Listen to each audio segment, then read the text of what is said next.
Cuando Jesús habló de su venida en el fin del siglo, ¿quiso decir con esa frase el fin del siglo, el fin de la historia mundial? ¿O estaba hablando específicamente sobre el fin de la era judía?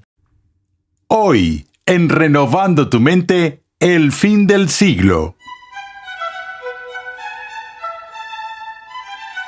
Bienvenido una vez más a Renovando tu Mente con el Dr. R.C. Sproul, mientras continuamos con el 6º episodio en la muy edificante serie titulada Los últimos días según Jesús. En Mateo capítulo 13 y en otros pasajes de los Evangelios, Jesús habla sobre su venida al fin del siglo. Pero, ¿se refiere con ello al final de la historia del mundo? ¿O está hablando más específicamente del final de la era judía?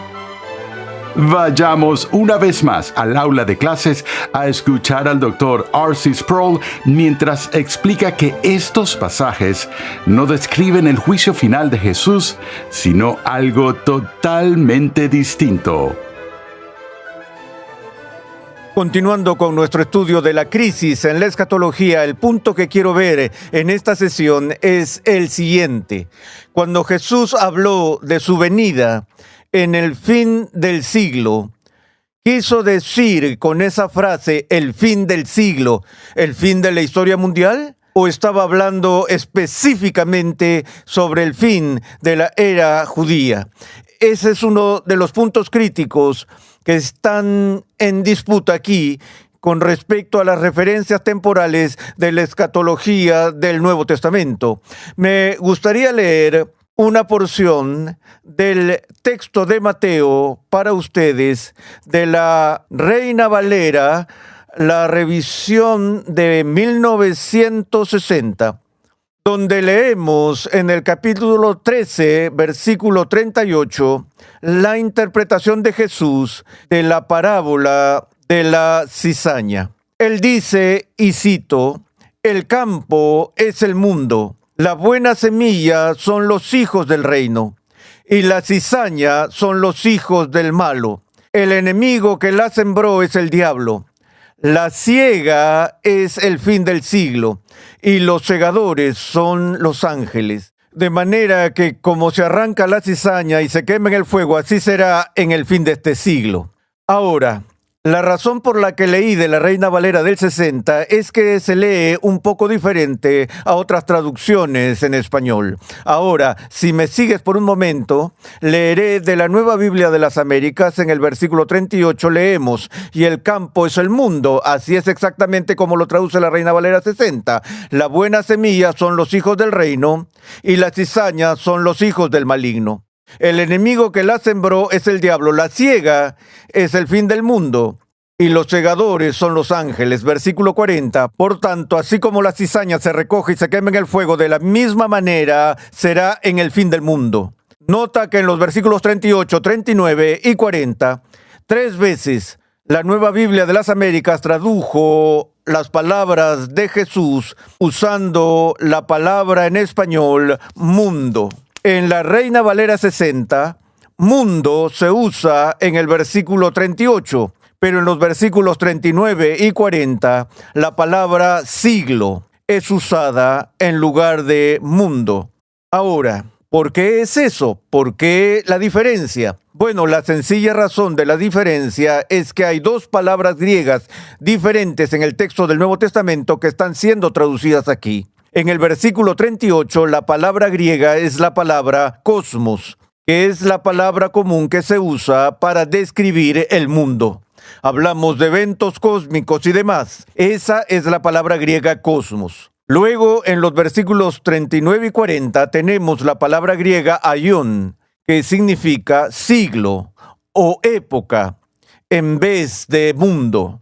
Es por esta razón que traducciones modernas como la Nueva Biblia de las Américas añaden una nota de pie a la palabra griega aion para hacer notar que puede traducirse también como siglo. Mi problema con esto es que puedes asumir, como muchos han asumido, que cuando Jesús estaba hablando del fin del siglo se refería al fin de la era humana, el fin de la historia del mundo.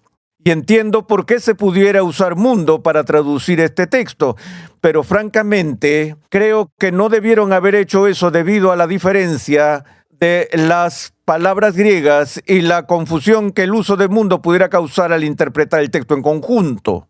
Pero eso todavía no resuelve nuestro problema, porque el término fin del siglo podría referirse, por supuesto, al fin de la era humana. Se refiere al final de algún periodo de tiempo, al final de alguna época. De nuevo, la pregunta es si es el fin de la historia tal como la conocemos o es más específico y definitivo con la referencia a la era judía. Bueno, de nuevo, tenemos que enfrentarnos al hecho de que al asumir la posibilidad de que se trata de una distinción entre la era judía y la era humana, podríamos estar exponiéndonos a la acusación de estar enredados en interminables especulaciones y creando de la nada una diferencia que la Biblia no presenta.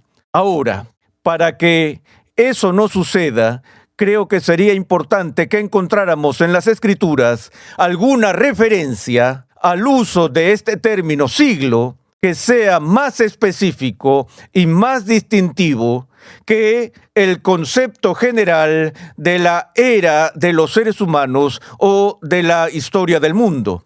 Ahora, cuando vemos la versión de Lucas del discurso del Monte de los Olivos que se encuentra en el capítulo 21 de su Evangelio, prestemos atención a esa porción. Tenemos algunos detalles en la versión de Lucas del discurso del Monte de los Olivos que no se encuentran ni en la versión de Mateo, en Mateo 24, ni en la versión de Marcos, en Marcos 13. El pasaje que es el más interesante para nosotros en este contexto, leeré empezando en Lucas capítulo 21, versículo 20. Pero cuando ustedes vean a Jerusalén rodeada de ejércitos, sepan entonces que su desolación está cerca.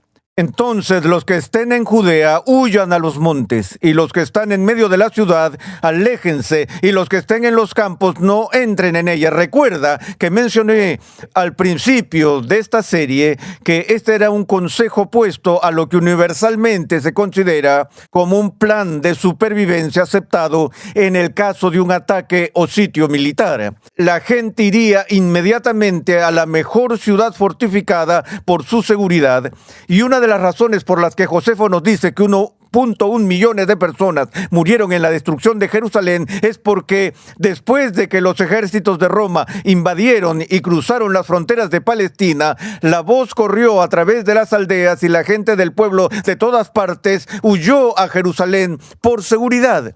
Pero los cristianos no lo hicieron. Porque aquí Jesús con claridad da la advertencia de no hacer eso. Los que estén en Judea huyan a los montes. Y los que estén en medio de la ciudad, aléjense. Y los que estén en los campos, no entren en ella, porque estos días son días de venganza. ¿Venganza de quién? La venganza de Dios está siendo derramada ahora sobre Jerusalén.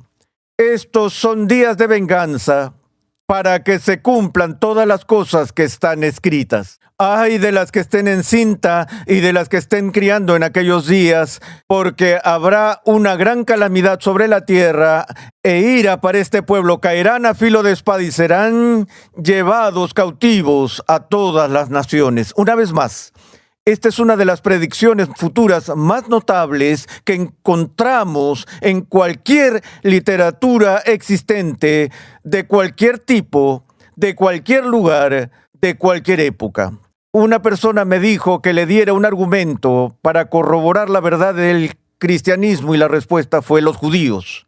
El pueblo judío había mantenido su identidad, sus orígenes étnicos sin una patria durante 2000 años. Y se reúnen de forma regular y se dicen unos a otros el año que viene en Jerusalén. Soy de ascendencia irlandesa. Cuando era niño, mis padres no me obligaban a ir a la escuela en el día de San Patricio porque la radio popular pasaba canciones irlandesas todo el día. Mi madre me cantaba canciones de cuna irlandesas cuando era bebé a la hora de ir a dormir y crecí memorizando todas estas canciones. Pero por más que trataron de preservar nuestra herencia irlandesa por 2 o 3 generaciones, no nos reuníamos alrededor de una mesa diciendo el año que viene en Dublín. Soy estadounidense, ya no me considero irlandés. Pero los judíos, a pesar de la pérdida de su país y de su centro de culto, se dispersaron por todo el mundo y nunca perdieron su identidad. Eso nunca se ha visto en la historia mundial, pero fue predicho, es decir, la dispersión de los judíos es predicha por Jesús aquí mismo cuando dijo: caerán a filo de espada y serán llevados cautivos a todas las naciones. Aquí está el versículo crítico. Jerusalén será pisoteada por los gentiles hasta que los tiempos de los gentiles se cumplan. Jerusalén será pisoteada por los gentiles hasta que los tiempos de los gentiles se cumplan.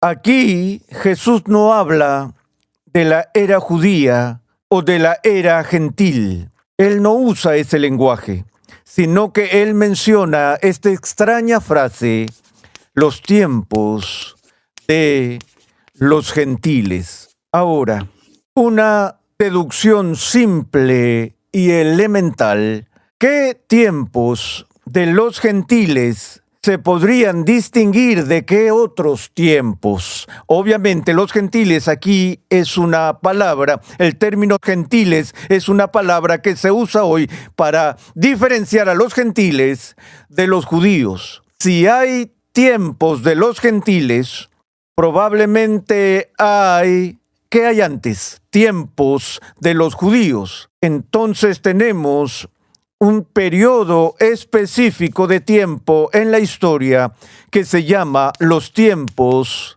de los gentiles. Dije anteriormente que hay aquellos que fueron llamados preteristas completos, que creen que no solo los elementos del discurso del Monte de los Olivos se cumplieron en el primer siglo, sino que todas las profecías del Nuevo Testamento con respecto al futuro ya han ocurrido, incluida la venida final de Cristo, la gran resurrección, el rapto y todo lo demás. No creo eso. Aquellas personas que toman la posición de que todo ya se ha cumplido en el primer siglo, tienen un problema con esta frase de los tiempos de los gentiles y por eso la incluyen como un pequeño intermedio justo antes de la destrucción de Jerusalén, digamos entre 69 y 70 después de Cristo, donde los gentiles tenían un pequeño asunto ocurriendo en Jerusalén en el momento en que Josefo nos cuenta, pero voy a omitir eso por ahora. La cosa es que cuando Lucas habla de que Jerusalén fue pisoteada por los gentiles, ¿hasta qué? La palabra que allí se traduce hasta qué se refiere claramente a un punto final, y ese punto final es el cumplimiento de los tiempos de los gentiles. Es decir, Jerusalén será controlada por los gentiles durante un periodo definido de la historia, pero llegará un momento en que eso terminará. Y ese final coincidirá con el final de los tiempos de los gentiles. Me estoy explicando aquí que hay un periodo en la historia que empieza en el año 70 después de Cristo, donde Jerusalén es destruida, los judíos son dispersos y lo que sigue son los tiempos de los gentiles. Pero eso no dura para siempre. Hay un tiempo en que eso se cumplirá. Y probablemente ese cumplimiento estará relacionado con el fin del pisoteo de Jerusalén por los gentiles. Ahora, solo como un paréntesis en este punto, permítanme recordarles que lo que ocurrió en 1948 con la recreación del Estado judío, el Estado de Israel, después de casi 2000 años, y quizás aún más importante, la recuperación de la ciudad de Jerusalén del control de los gentiles en 1967, con la Guerra de los 7 días, o la Guerra de los 6 días, no recuerdo cuántos días fueron. En todo caso, esos dos eventos han desencadenado quizás más especulaciones escatológicas que cualquiera de los dos eventos en los últimos 500 años, debido a las personas que buscan la restauración de la nación de Israel como un signo supremo del fin de los tiempos. Ahora, eso se relaciona con el tipo de posición que tiene sobre el milenio y entraré en eso más adelante, pero puedo recordar en 1967 ver a los soldados judíos entrar al centro de Jerusalén con sus armas y cuando llegaron al muro de los lamentos arrojaron sus armas y se olvidaron del tiroteo y se dirigieron directamente al muro de los lamentos y empezaron a orar. Y recuerdo haber visitado a un estudioso del Antiguo Testamento esa noche y decirle, ¿qué haces con esto? Él dice, bueno, no sé qué hacer con esto, pero es muy interesante. Fue entonces cuando Karl Barth dijo que la gente empezó a leer la Biblia en una mano y sus periódicos en la otra mano. Pero este es un pasaje oscuro aquí. Es la única vez en el discurso del Monte de los Olivos de los 3 evangelios sinópticos que se hace alguna mención sobre los tiempos de los gentiles. Pero sí tenemos otra referencia a los tiempos de los gentiles que no se encuentra en el discurso del Monte de los Olivos, sino en uno de los capítulos didácticos más importantes con respecto a la expectativa futura en los escritos de Pablo en Romanos capítulo 11. Cuando Pablo habla de la iglesia injertada en el árbol original o el tronco de Israel y que nosotros que somos gentiles o los recién llegados hemos sido injertados en el pueblo histórico de Dios, que por supuesto somos la nación de Israel.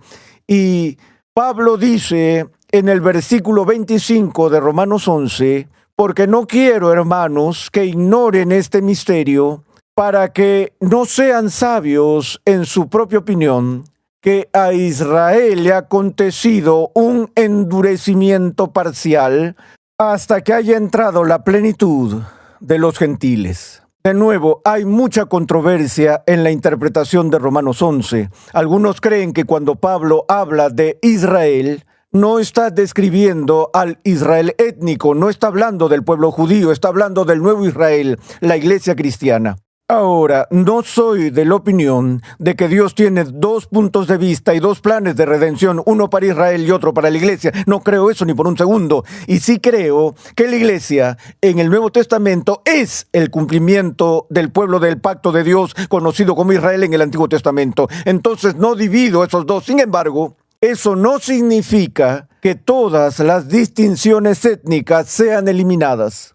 Y que Pablo aquí, creo, en Romanos 11, cuando habla de Israel y al mismo tiempo habla de gentiles, solo puede distinguir sobre la base de etnicidad. Creo que el apóstol está diciendo aquí en el capítulo 11 que Dios no ha terminado con el pueblo judío, que todavía hay otro capítulo de la historia que esperamos, donde Dios una vez más tratará con su pueblo, el Israel de origen étnico. De nuevo, él dice, a Israel le ha acontecido un endurecimiento parcial hasta que haya entrado la plenitud de los gentiles. Así, todo Israel será salvo. Tal como está escrito, el libertador vendrá de Sión, apartará la impiedad de Jacob, y este es mi pacto con ellos, cuando yo quite sus pecados. En cuanto al evangelio, son enemigos por causa de ustedes, es decir, los judíos, pero en cuanto a la elección de Dios, son amados por causa de los padres, porque los dones y el llamamiento de Dios son irrevocables. Entonces escucho a Pablo en Romanos 11 hablando de una futura acción redentora con respecto a su pueblo del pacto, los judíos. Ahora, en todo caso, el punto más importante aquí es que por segunda vez vemos esta frase en el Nuevo Testamento, los tiempos de los gentiles. Si hay alguna duda sobre qué distinción se está haciendo en Lucas, no hay duda al respecto en Romanos, que los tiempos de los gentiles es un marco de tiempo que se distingue de los tiempos del pueblo judío. Él habla, como lo hace Lucas, de que los tiempos de los gentiles se cumplieron. Alguien podría preguntarme, bueno, si ese es el caso, y si Lucas está diciendo que Jerusalén será pisoteada hasta que se cumplan los tiempos de los gentiles, y ya no es pisoteada, ¿no significa eso que los tiempos de los gentiles han terminado? ¿Y deberíamos estar en el final? No necesariamente, porque por un lado, aunque los judíos conquistaron Jerusalén, todavía tienen mucho que está bajo el control de los gentiles y los judíos no tienen dominio completo sobre la ciudad de Jerusalén. La están compartiendo todavía en cierto sentido, están bajo los pies de los gentiles, así que no sé qué significa eso si los judíos serán expulsados de Jerusalén mañana y esperamos otros 3000 años antes de que se cumpla el tiempo de los gentiles. Lo dudo. Ciertamente da una razón para hacer una pausa y decir, estamos al borde de algún gran evento histórico, redentor, importante. De nuevo, la tentación en cada generación es pensar eso, porque todos queremos con desesperación ver la consumación final del reino de Cristo, y cada generación debe ser diligente y vigilante y tener esa esperanza ardiendo en su pecho. Por ahora, solo estoy tratando de decir que sabemos que los tiempos de los gentiles empiezan en el año 70 después de Cristo. Si ese es el caso, ¿no sería lógico decir que los tiempos de los judíos o la era judía terminó en el año 70 después de Cristo? El final de la era judía, el inicio de la era gentil, si quieres. De modo que, de nuevo, el marco de tiempo encaja con el año 70, en lugar de oponerse a este. Ahora, rápidamente, antes de que se acabe nuestro tiempo, quiero dar algunas referencias de otros marcos de referencia de tiempo que no son de ninguna manera exhaustivos, pero que se refieren a la expectativa de cercanía de los últimos días según los escritores de las Escrituras. En Mateo 10:23, no terminarán de recorrer las ciudades de Israel antes de que venga el Hijo del Hombre. En Mateo 26:64, Jesús está hablándole al sumo sacerdote y dijo, verán al Hijo del Hombre viniendo sobre las nubes del cielo. Romanos, la carta de Pablo a los Romanos, capítulo 13, ya es hora de despertarse del sueño, la noche está muy avanzada y el día está cerca. En 1 Corintios 7, porque la apariencia de este mundo es pasajera. 1 Corintios 10, verso 11, un pasaje crítico. Para nosotros, para quienes ha llegado el fin de los siglos. Filipenses 4:5, el Señor está cerca. En las epístolas generales, Santiago 5:8-9, la venida del Señor está cerca, ya el juez está a las puertas.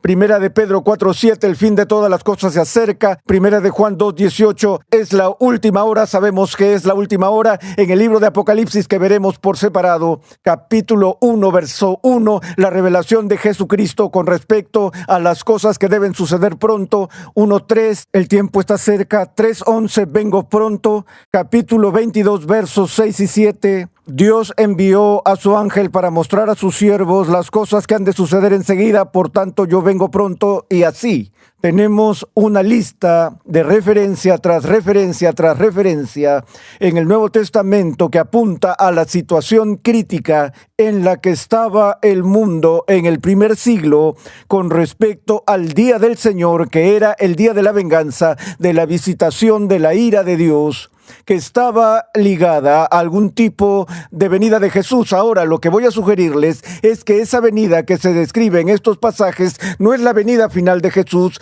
sino que es su juicio que viene sobre Israel. El juicio que viene de Cristo sobre Israel. Y en nuestra próxima sesión quiero ver algunos aspectos fascinantes que han sido registrados por el historiador judío Flavio Josefo, donde nos da un relato como testigo ocular, un relato de testigo ocular del sitio y destrucción del templo y de la ciudad de Jerusalén.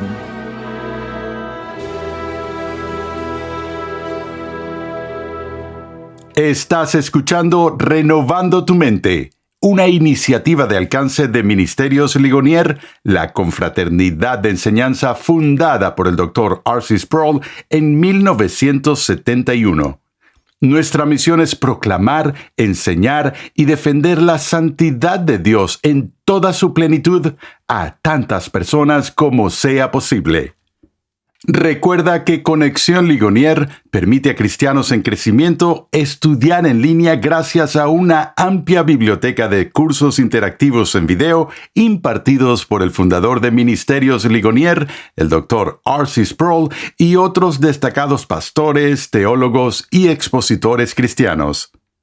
Cada curso contiene herramientas de estudio para ayudarte a aplicar lo que estás aprendiendo, incluyendo pruebas opcionales, preguntas de discusión, así como también la facilidad de visualizar tu avance en cada paso. Tienes la flexibilidad de tomar todos los cursos que quieras, cuando y donde quieras y al ritmo que más te convenga. Para más información, visita conexionligonier.com. ¿Cómo debemos interpretar la destrucción de Jerusalén en el año 70 después de Cristo? En el siguiente episodio de Renovando tu Mente, R.C. Sproul nos presenta al historiador judío Josefo y su relato como testigo ocular de este acontecimiento. Renovando tu Mente es una producción de los Ministerios Ligonier, la confraternidad de enseñanza fundada por el Dr. R.C. Sproul. Nuestra misión, pasión y propósito es ayudar a las personas a crecer en su conocimiento de Dios y su santidad. Nuestra programación es posible gracias al generoso apoyo en oración y financiero de cristianos alrededor del mundo. Para hacer tu donación, por favor visita nuestra página web renovandotumente.org. Te invitamos a escuchar nuestro siguiente episodio y a unirte a nuestra gran comunidad virtual en las redes sociales.